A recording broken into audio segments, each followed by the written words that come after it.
Hello, mga Lods, meron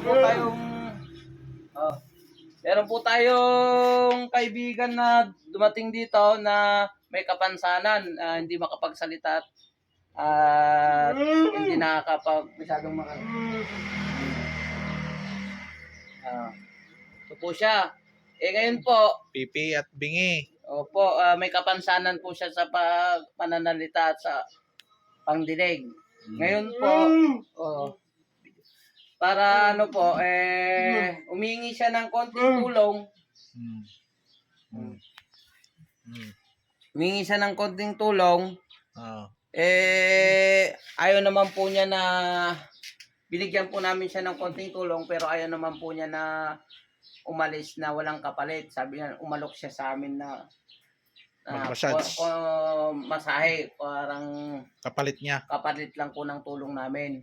Siya po naman po ang nagsabi, hindi naman po namin siya pinilit na i-massage kami. Nahiya po daw yata siya.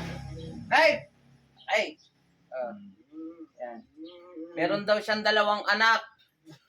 Parehas rin po daw sa kanya na hindi makapagsalita at medyo hindi nakakarinig. Ito po sana lang kailangan po nating tulungan kung kilala niyo po siya. At medyo nakakaawa naman po ang sitwasyon niya.